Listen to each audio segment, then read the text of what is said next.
নমস্কার বন্ধুরা, আজকে দেখো আমি খাসির মাংস বানাবো। এটা খাসির মাংসটা ভালো করে পরিষ্কার করে ধুয়ে নিয়ে তারপরে দেখো আমি এর মধ্যে এক এক মশলা দিলাম।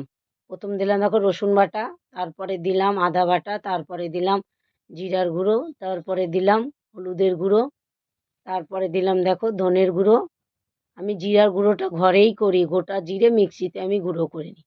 তারপরে দেখো দিলাম লঙ্কার গুঁড়ো, দিয়ে তারপর দেখো এবার দিলাম কাঁচা পেঁয়াজ। এটাকে দিয়ে ভালো করে মাখাতে হবে।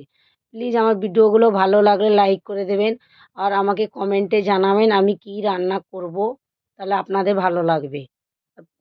তারপর দেখো আমি কাঁচা পেঁয়াজ দিয়ে তারপর সর্ষের তেল দিয়ে দিলাম, দিয়ে এটা ভালো করে মাখিয়ে রেখে দিতে হবে। এটা ভালো করে মাখাতে হবে। তারপরে দেখো এই গোলমরিচের গুঁড়োটা দিতে বলেছিলাম, ওইটাও আবার দিয়ে দিলাম পরে। দিয়ে এটাও ভালো করে মাখিয়ে রেখে দিতে হবে।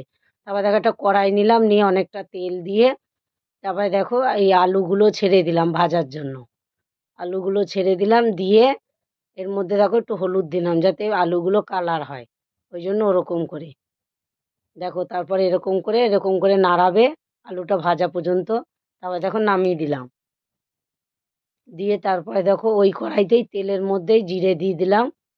জিরে দিয়ে এটাকে নাড়াচাড়া দিয়ে তারপর দেখো এবার দিলাম তেজপাতা দিলাম। তেজপাতাটা একটু নাড়াচাড়া দেবে, দিয়ে তারপরে দেখো এর মধ্যে পেঁয়াজ দিয়ে দিলাম। প্লিজ আমার ভিডিওগুলো ভালো লাগলে লাইক কমেন্ট শেয়ার আর সাবস্ক্রাইবার করে দেবেন। ফেসবুক থেকে দেখলে ফলো করে দেবেন, আর ইউটিউব থেকে দেখলে সাবস্ক্রাইবার করে দেবেন। এই জন্য তারপর পেঁয়াজটা ভালো করে নাড়াচাড়া দিয়ে তারপরে এই মাংসটা ছেড়ে দিলাম। আর প্লিজ আমার ভিডিওটা পুরো দেখবেন একটু।